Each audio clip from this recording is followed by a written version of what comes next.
sociologia é Auguste Comte, tá? Auguste Comte. Algumas grafam como Augusto Comte, mas a pronúncia pode ser tanto Augusto quanto Auguste, porque ele era um francês. Então, ele que é considerado o pai da sociologia, porque ele foi a primeira pessoa a cunhar o termo, que ele, na verdade, utilizava física social, era essa expressão que ele utilizava.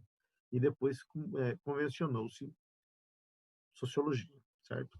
Augusto Comte, ele começou a ver, né, o que estava acontecendo, as transformações, as mudanças em sua época, o desenvolvimento da ciência.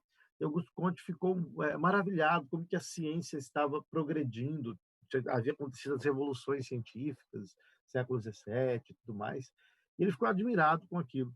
Então ele tentou encontrar um método semelhante às ciências exatas, às ciências naturais, para tentar aplicar as ciências humanas, no caso, ciências do espírito, que seria a sociedade.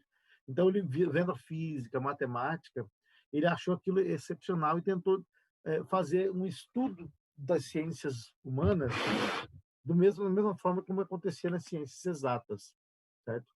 E ele estabeleceu alguns termos, alguns caminhos para se estudar as humanidades. Então, ele colocou, por exemplo, aquilo que era chamado de estática social e dinâmica social, que nós também já vimos.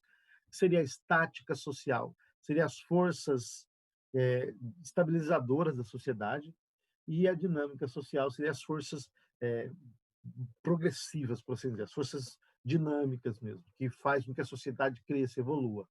Essas duas forças, a força estática e a força dinâmica, devem estar juntas, atreladas, para que a sociedade possa crescer, Augusto Comte dizia. A força dinâmica é aquilo que ele chamava de progresso, e a força estática é aquilo que ele chamava de ordem. Então, para a sociedade progredir, você precisa ter duas coisas importantes. Primeiro, ordem e segundo, progresso. Por isso que veio na nossa bandeira ordem e progresso, é uma influência do Augusto Comte, né? Ele dizia isso. Depois de Augusto Comte, vem Karl Marx, certo? E Karl Marx, de alguma maneira, ele não vai seguir Augusto Comte, porque o Comte ele era a favor do capitalismo, ele achava que o capitalismo era positivo de alguma maneira, devia melhorar, ser melhorado, mas tinha suas perspectivas positivas sobre o capitalismo. O Karl Marx não. O Karl Marx ele já surge fazendo uma crítica ao próprio capitalismo, porque o capitalismo ele surge na modernidade, certo? O capitalismo surge na modernidade, porque na Idade Média a economia que era que dominava aquele período era uma economia de subsistência. Na Idade Média você tinha, por exemplo, uma economia de subsistência, por quê? Porque a moeda ainda não era comum, as pessoas estavam centradas no escambo, que era o sistema de trocas, né? Não usava-se a moeda. Com a Idade Média, a moeda acabou sendo deixada de lado, porque na Idade Média a Europa foi isolada, de alguma maneira, das outras regiões, por causa das conquistas dos islâmicos, né? Então a Europa ficou meio que isolada. Então a moeda foi deixada de lado, então eles passaram a utilizar o sistema de trocas, que era comum à humanidade em tempos primitivos.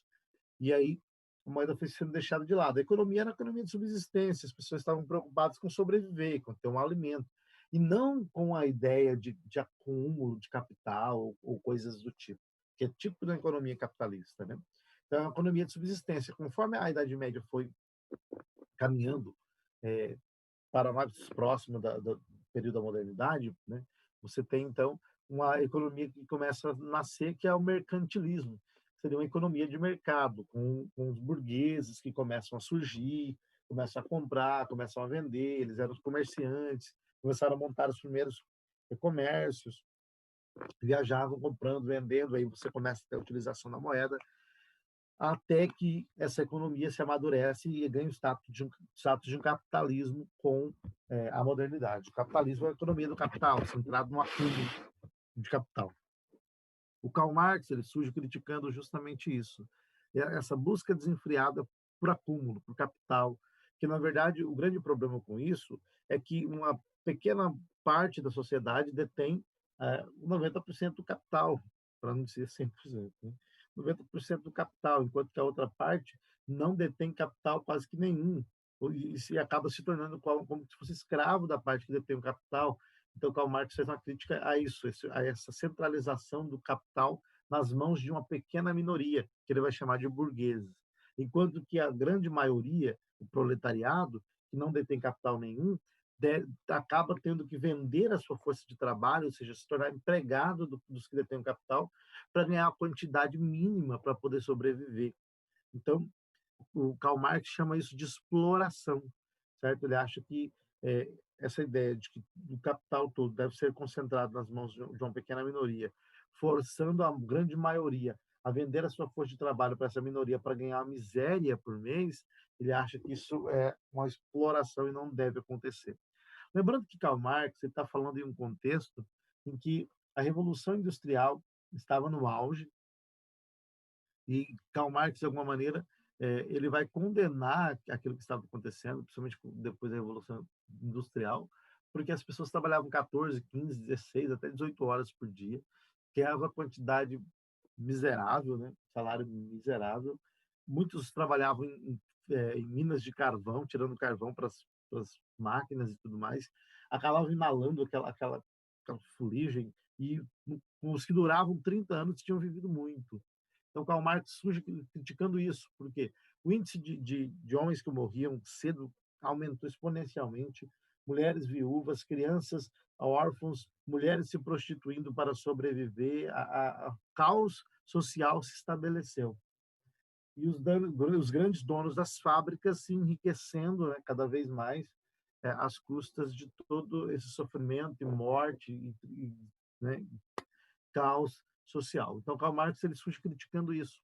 Karl Marx ele vai dividir a sociedade em duas grandes estruturas. Ele diz que a sociedade está dividida assim. Essa imagem você consegue ver.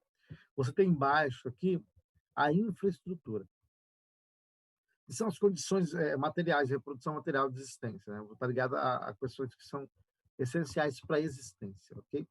Então, ligado aos meios de produção.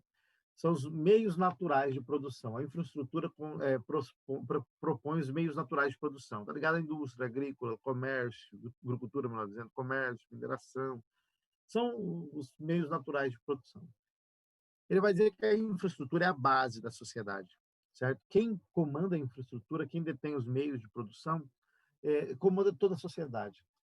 E você tem, então, acima, superestrutura, certo? Está ligado ao âmbito da consciência, ao âmbito da cultura. Então, direito, Estado, sociedade, relações sociais, religião, cultura, tudo está no âmbito da superestrutura. A infraestrutura é o que está embaixo, é a base. A superestrutura é o que está em cima, certo? A superestrutura foi construída em cima da infraestrutura. Então, quem domina, quem detém os meios de produção, quem detém as terras, quem detém as grandes máquinas, esses são os grandes detentores da infraestrutura, eles que comandam a infraestrutura. Então, Marx vai dizer que a infraestrutura determina a superestrutura, ou seja, quem é os grandes donos das terras, das indústrias, são aqueles que determinam a cultura que vai se desenvolver naquela sociedade. Então, para Karl Marx, para você mudar a sociedade, não adianta você atacar, por exemplo, a religião, a cultura, o direito. Você nunca vai conseguir mudar uma sociedade atacando esses aspectos. Por quê? Porque esses aspectos já é resultado de uma outra coisa anterior, que é a infraestrutura. Você nunca vai conseguir mudar uma sociedade atacando a superestrutura, porque a superestrutura já é o resultado de uma ideologia, ela é ideológica, certo? E lembrando que para Karl Marx, a ideologia é uma falsificação do mundo. A ideologia para Karl Marx é uma falsa consciência. Karl Marx vai dizer que a ideologia é justamente uma falsificação do mundo e uma falsa consciência, porque ela da realidade, isso é a alienação, nos distancia da realidade e gera em nós uma falsa consciência, uma falsa visão de mundo. Então, nós estamos, de alguma maneira, na ideia de Karl Marx, alheios à realidade, estamos alienados da realidade em si, porque nós temos uma falsa consciência. E essa falsa consciência, ideologia, falsificou a realidade para que a gente não consiga enxergar o que a realidade é de fato. Mas quem que cria essa ideologia? É a burguesia, os detentores da infraestrutura. Eles criam essa ideologia através da cultura, através da justiça, do direito, do Estado, da filosofia, religião. E eles criam essa ideologia para quê? Para que quem está sendo explorado, Karl Marx vai dizer, não enxergue a sua real condição, que é a condição de explorado, e continue achando que essas relações de dominação que existem são relações naturais, normais, que isso é comum, de fato é assim mesmo, que não tem como ser diferente. Então, Karl Marx ele vai dizer que isso é resultado de uma ideologia.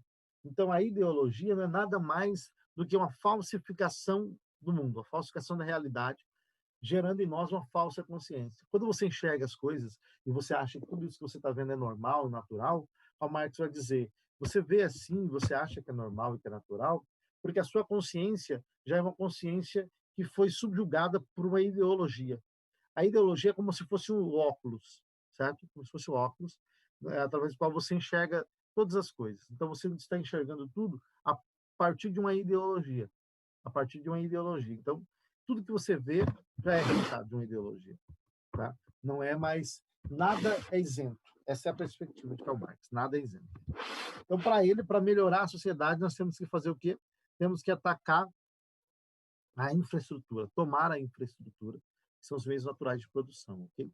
Tomando a infraestrutura, a gente consegue, de alguma maneira, promover alguma mudança. E ele vai chamar isso de revolução, né, ou ditadura do proletariado. A Marx dizia que a única maneira de mudar a sociedade é através de uma revolução. Então, o proletariado deveria se unir e tomar os modos naturais de produção, promovendo uma revolução, certo? Com essa revolução, então, você ia conseguir encontrar, de alguma maneira, alguma mudança, por assim dizer, na sociedade. Isso nunca aconteceu, né? Essa revolução que Karl Marx tanto sonhava nunca aconteceu. Tá? Tentaram fazer revoluções, na prática nunca deu certo. Bom, vamos entrar um pouquinho, então, em Durkheim. Durkheim, ele vai vir depois e ele não vai concordar com Karl Marx sobre essa questão. Ele não vai seguir muito essa divisão de infraestrutura e superestrutura. E Karl Marx também vai discordar, Durkheim também vai discordar de Karl Marx pelo seguinte, porque Karl Marx achava que o maior grande problema da sociedade era o capitalismo. Esse tipo de economia, Karl Marx achava que ela promovia a desigualdade, certo? Para Karl Marx, o capitalismo promovia a desigualdade. E atrelado ao capitalismo estava justamente a divisão do trabalho social. A divisão do trabalho social, ela intensificava a desigualdade, criação de classes e coisas do tipo. Então, Karl Marx achava que deveria ser abolida a divisão do trabalho social, para que assim deixasse de existir a divisão de classes também, e também deixasse o capitalismo deixasse de existir. Então, para Karl Marx, nós tínhamos que abolir o capitalismo, divisão do trabalho, consequentemente, divisão de classes também deixaria de existir, né? Essa é uma perspectiva que Karl Marx achava que era interessante. Já Durkheim não concorda com isso. Durkheim ele é justamente favorável ao capitalismo, favorável à divisão de classe, de trabalho. Ele acha que para a sociedade a divisão do trabalho, na verdade, não piora a situação, mas ajuda a melhorar a situação, porque ele acha que quanto mais uma sociedade evoluída, mais divisão do trabalho ela vai ter. Então, essa é a perspectiva dele. Ele acha que tem que ter divisão do trabalho. Então, é muito importante. Lembrando que Durkheim ele falava que nós temos na sociedade aquilo que pode ser chamado de fatos sociais. O que seria um fato social para Karl Marx? Para Durkheim, desculpa. Para Durkheim, um fato social é toda uma maneira de pensar, sentir e agir que, de alguma maneira, é exterior ao indivíduo. Então, ele define justamente assim um fato social. Um fato social é toda uma maneira de pensar, agir, sentir, que de alguma maneira é exterior ao indivíduo. Podemos dizer que o fato social está bem assemelhado àquilo que nós chamamos de cosmovisão, que Wilhelm Dilthey chamava de cosmovisão, certo? 3 características do fato social. Você tem, primeiro, externo indivíduo, então é a externalidade, é externo indivíduo, certo? Segundo, coercitividade, é coercitivo. E terceiro, generalidade. Por que ele é externo indivíduo? Porque não foi nós que criamos, certo? O fato social não foi criado por mim nem por vocês. Eles já são anteriores a nós. Quando nós nascemos, por exemplo, já existia toda essa ordem social. Não, isso não significa que não possa mudar alguma coisa, entendeu? Só que não fomos nós que criamos. Então, uma das características do fato social é que ele é exterior ao indivíduo, porque nós somos inseridos nesse sistema, mas não fomos nós que criamos essa ordem social. Ela já é existente quando viemos ao mundo, certo? Ele é coercitivo porque o fato social, de alguma maneira, é imposto a nós, certo? nós temos que seguir isso porque é isso que a sociedade segue. Então, de alguma maneira, é imposto a nós. As leis, a moral e todos os costumes que pertencem à sociedade, que pode ser classificado dentro do conjunto que compõe esses fatos sociais. Então, pensa só, por exemplo, casamento. De alguma maneira, você pode até escolher não casar, mas você sempre vai sentir essa coercitividade, a cobrança e coisas do tipo, certo? A sociedade te cobrando, por quê? Porque todo mundo faz isso, então, de alguma maneira, é meio que natural fazer isso, e aí você acaba sentindo uma cobrança. Coisas mais sérias, como quebrar uma lei, por exemplo, você sente coercitividade de forma mais intensa, porque aí você já partiu para outro lado do fato social. E generalidade, ele é geral, ele vale para todo mundo. O fato social, então, vale para todo mundo, certo? De alguma maneira, o fato social vai ter três características: exterioridade, coercitividade, generalidade. Eu disse nas aulas que nós temos dois tipos de fatos sociais, né? Que é o fato social normal e o patológico. O normal é quando a sociedade está dentro da configuração natural daquilo que se espera de uma sociedade. O que você espera de uma sociedade? Bom, você espera que toda sociedade normal, comum, tenha um índice de assassinato, um índice de roubo, um índice de suicídio, um índice de criminalidade. Isso é normal, não tem uma sociedade que não tenha isso, certo? Não existe a sociedade perfeita. Todas as sociedades reais, elas pressupõem um certo índice de homicídio, um certo índice de criminalidade, de assalto e coisas do tipo, certo? Isso tem. Agora, isso é uma sociedade normal. Agora, o grande problema é quando e esse índice na sociedade se eleva a um grau muito alto. Aí, essa sociedade deixa de apresentar fato social normal e se torna um fato social patológico, ou seja, o sistema de condicionamento, de educação dessa sociedade está falhando. Tem coisa errada aí, né? Então, isso é chamado um fato social patológico, doentio. Então, Durkheim vai dizer que é mais ou menos assim que funciona. Você tem que sempre estar olhando como que está a sociedade, como que o fato social está funcionando dentro dessa sociedade. O fato social, para Durkheim, é um sistema de educação, por assim dizer, de funcionamento, de formação do indivíduo, certo? Isso é que é importante. Se está dando alguma coisa errada, o índice de homicídio ou de suicídio na sociedade está muito alto, é uma coisa errada com o fato social. Então, a gente tem que dar uma olhada, então, porque o fato social está apresentando problemas aí. Ou a população não está aderindo, ou algo está acontecendo aí que não está dando certo, né? Então, justamente sobre isso que ele fala. Tá? Nós temos, depois de Durkheim, então, desculpa, ainda estamos no Durkheim, né? Eu coloquei esse gráfico, que é legal, para explicar aquela ideia que eu já falei em sala de aula sobre solidariedade mecânica e solidariedade orgânica, tá? E para ele é muito importante. A perspectiva da solidariedade mecânica. Tá, vou explicar isso aqui, esse quadro aqui de forma bem simples. Funciona assim. Quando você começou a falar esse quadro aqui, professor, o meu parou de funcionar. Cortou. Da sociedade pré-capitalista. Desculpa. Perfeito. Para Durkheim funciona assim. Nós temos sociedades modernas, que ele chama de sociedades complexas, que é a sociedade capitalista. E temos sociedade simples, que são sociedades primitivas, medievais, que ele chama de sociedade pré-capitalista. Então, podemos dividir a sociedade em duas fases. A sociedade pré-capitalista, que é a sociedade simples, tradicional, que é não diversificada, onde a divisão do trabalho apresenta pouquíssima diversificação. Você tem divisão do trabalho por gênero, por exemplo. Atividade do homem, atividade da mulher. Só assim. A mulher faz isso e o homem faz aquilo. E o filho reproduz o que o pai faz e a filha reproduz o que a mãe faz. É assim que funciona. Então, é uma sociedade com pouquíssima divisão do trabalho. Então, é chamada de sociedade simples, porque as funções são semelhantes. Então, esse tipo de sociedade, Durkheim vai dizer, gera pouca solidariedade. Ele chama de solidariedade mecânica nas sociedades primitivas, medievais. Por que é mecânica? Porque você trabalha no automático. Você só repete aquilo que seu pai faz. Você só repete aquilo que sua mãe faz. Então, você não tem aquela ideia da criatividade, a liberdade para seguir seu caminho. Tipo, não fazia sentido você perguntar para uma criança na época medieval, dizer assim, o que você quer ser quando você crescer? Isso era uma loucura, não tinha isso. Por quê? Não tem isso o que você quer ser. Você vai ser aquilo que seu pai é. Não tem essa, o que você quer ser. Entende? Está para além da vontade dela. Ela vai ser o que o pai é. Por quê? Porque ela reproduz o que o pai faz. Ela aprende a profissão do pai e ela vai fazer o que o pai faz. E é assim que funciona. Então, os estamentos sociais são fixos, porque as classes sociais são fixas. Cada um vive de acordo com o seu grupo e pronto, acabou. Já a sociedade moderna, você apresenta uma diversificação maior, a sociedade capitalista, industrial, você tem funções especializadas, já apresenta a divisão do trabalho maior, então são sociedades complexas. Hoje, para a nossa sociedade, por exemplo, faz sentido você perguntar para alguém o que você quer ser quando você crescer, porque ela tem inúmeras possibilidades.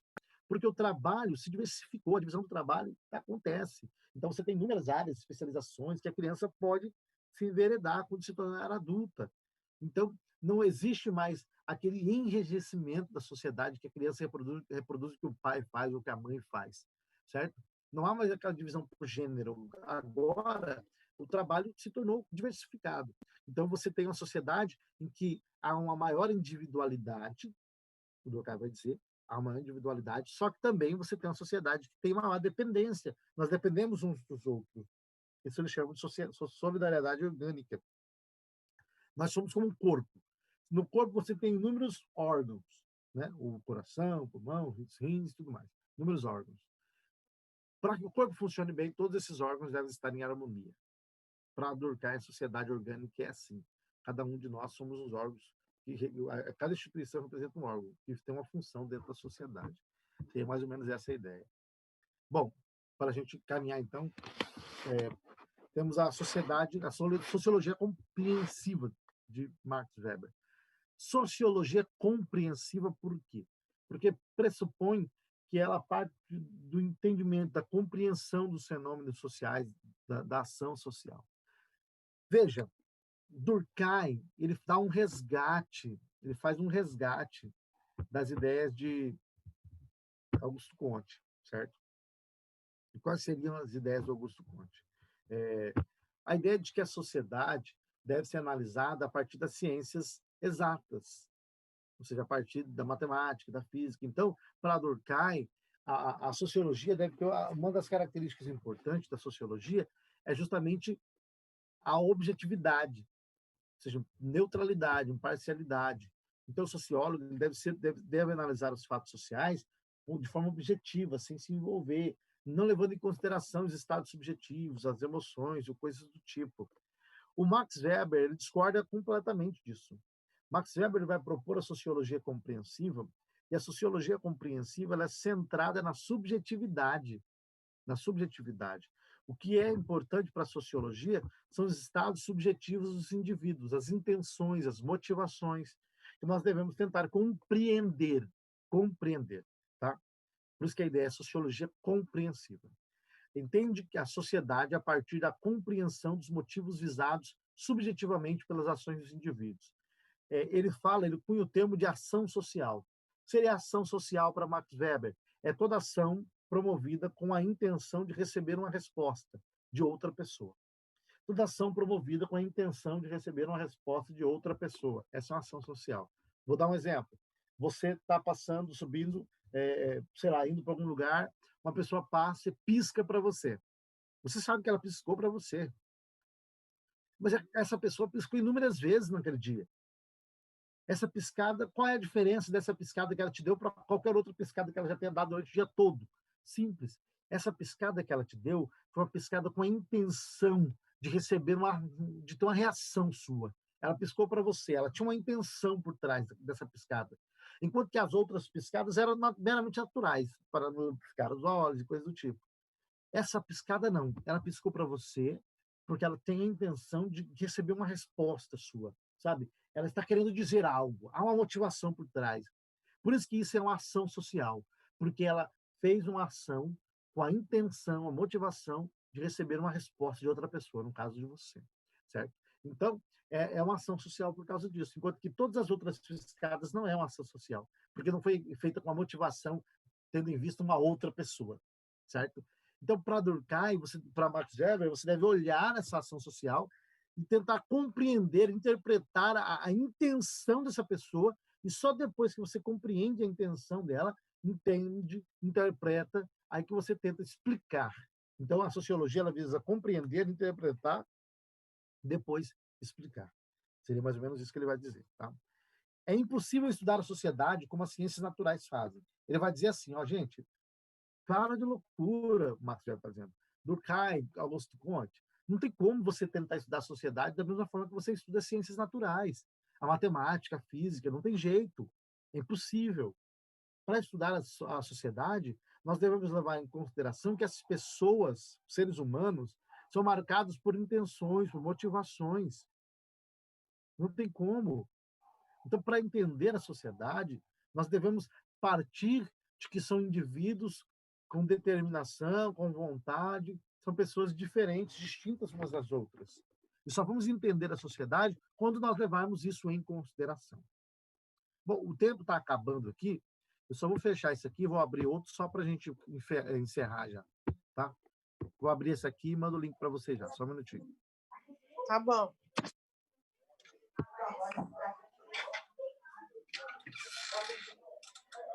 A compreensão do Max Weber vai mudar toda a história da sociologia, tá? Por quê? Porque até então ninguém havia falado que tentar entender o indivíduo a partir da sua subjetividade, a partir das suas intenções, motivações, fosse importante. Não havia tido essa ênfase ainda. E quem dá essa ênfase na sociologia, por assim dizer, vai ser o Max Weber. Então, Max Weber ele vai na contramão do que Durkheim e Auguste Comte haviam falado, haviam estabelecido. Por quê? Porque não é questão da objetividade. Max Weber vai dizer, não tem como você estabelecer, estudar a sociedade, as relações sociais com objetividade. É impossível. Primeiro, porque somos parte disso. Entende? Você não consegue ir contra isso. Sabe? É loucura, não tem como. Então, nós somos parte disso. Então, o que nós podemos fazer é tentar compreender as intenções, as motivações dos indivíduos, e aí, a partir disso, tentar, de alguma maneira, interpretar e explicar. Seria essa a ideia. Então, recapitulando, Auguste Comte, o pai da sociologia, dizia que nós devemos analisar a sociedade com objetividade, a partir incorporando os moldes das ciências exatas. Foi essa a ideia de Auguste Comte, certo? Auguste Comte era a favor do capitalismo, ele achava que o capitalismo era importante. Karl Marx vem e Karl Marx condena o capitalismo. Karl Marx é contra o capitalismo, certo? Ele acha que o capitalismo promove desigualdade. Ele é contra a divisão de classe, de trabalho, contra essa ideia de que o capital deve ser concentrado nas mãos de uma pequena minoria. Então, ele acha que isso tem que ser abolido. Ele é contra o Estado burguês que existia, certo? Contra. Durkheim já vai resgatar Auguste Comte. Durkheim não vai seguir Karl Marx. Durkheim diz, não, o capitalismo é positivo, igual Auguste Comte falou, precisa ser melhorado, é verdade, mas é bom, certo? Divisão do trabalho é muito importante. Karl Marx dizia que não é, mas o Auguste Comte vai dizer, sim, é importantíssimo para a sociedade. Não podemos eliminar a divisão do trabalho, Durkheim vai dizer. É ela que ajuda, tá? Para a sociedade ser o que é. A divisão do trabalho é fundamental, de fundamental importância. Então, não precisamos ter sim, divisão do trabalho. Quanto maior a divisão do trabalho, mais solidária uma sociedade se torna, mais dependente uma da outra, certo? Então, é muito importante isso. O Durkheim vai pegar a ideia da objetividade do Auguste Comte. Ele vai dizer, devemos analisar a sociedade com objetividade, da mesma forma que você faz uma conta matemática, você deve estudar os indivíduos. Bom, isso é muito difícil. O Max Weber vem e fala, não, isso é impossível, não tem como. Não dá para estudar os indivíduos da mesma forma que eu estudo um pedaço de uma pedra, por exemplo. Não é para estudar os indivíduos da mesma forma que eu estudo uma madeira, fragmentando ela, estudando sua composição atômica e tudo. Não é bem assim, calma. Os indivíduos, eles possuem estados subjetivos. São pessoas com idiosincrasias, são diferentes umas das outras. Nós devemos levar isso em consideração. Então, o papel da sociologia é compreender os estados subjetivos dos indivíduos, interpretar e explicar. É essa a ideia. Tá? Então, você percebe que ele vai na contramão. O Max Weber acha que o capitalismo também é ruim. Ele fala que o capitalismo se tornou uma jaula de aço, uma jaula de ferro, em que todos nós estamos aprisionados, certo? Então, ele acha que o capitalismo também é ruim, mas ele não toca muito nos assuntos, como, por exemplo, divisão do trabalho e coisas do tipo, certo? Ele não entra muito nessas questões, não. Bom, gente, é isso aí. Eu passo para vocês, então. Alguém tem alguma dúvida, alguma questão sobre isso, alguma colocação? Se alguém tiver, agora é a hora.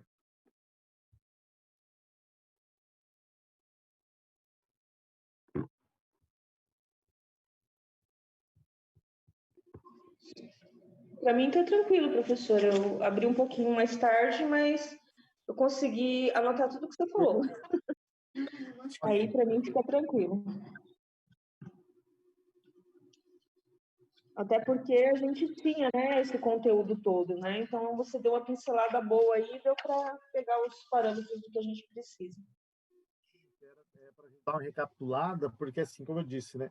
Eu acho que se você terminar essa disciplina e você entender bem Karl Marx, Durkheim, Max Weber, eu acho que você ganhou a disciplina, sabe? Eu acho que esses são os caras que a gente tem que entender. Então, até por isso que eu decidi dar uma recapitulada neles, porque, na minha opinião, eles são muito importantes. Então, mais ou menos isso. E para a questão da N3, professor? O que o senhor vai mandar para nós de matéria? Eu vou trabalhar com eles. Tá. Vou trabalhar com eles, tá? Ótimo. Por quê?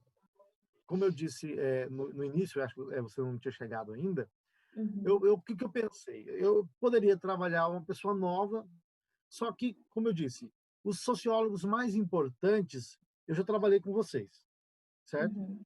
Então, não tinha ninguém que, por exemplo, que eu pudesse trabalhar mais que fosse importante para o pensamento sociológico que já não tivesse trabalhado. Então, o que eu pensei? Falei, olha, eu acho que a única coisa que eu posso fazer agora seria recapitular o que nós já vimos. Eu acho que a gente vai acabar ganhando mais do que se eu trabalhar, por exemplo, qualquer outro sociólogo da atualidade, ou seja, Mike Maffezoli, Jean Baudrillard, qualquer um deles não ia ser interessante, porque o pensamento deles é muito desfocado dos interesses que nós temos, entendeu? Vai muito fora. Então, como nós não tivemos revisão nenhuma nas nossas aulas, nós não tivemos revisão. E nas aulas normais, a gente tem várias revisões. Tem revisão para N1, revisão para N2, revisão para N3, né? Então, você tem tudo isso. E eu pensei, então, em fazer isso. Resgatar os conteúdos primeiros, fazer uma revisão com vocês sobre isso e trabalho a N3 em cima disso. Eu acho que vai ser muito mais bom vai ser bom para fixar o conteúdo e eu acho que a gente acaba ganhando mais. Ok. Eu acho que é isso, então, tá? Bom, tenham uma ótima semana aí, tá? Todos vocês, Deus abençoe vocês. Vamos seguir firme. Você também, professor, fica com Deus. Tá chique esse boné aí, hein? Esse chapéu. Ritmo de praia. Nada, combina bem como filósofo. Obrigado. Pagodeiro, camarada. Pagodeiro, você viu isso? É.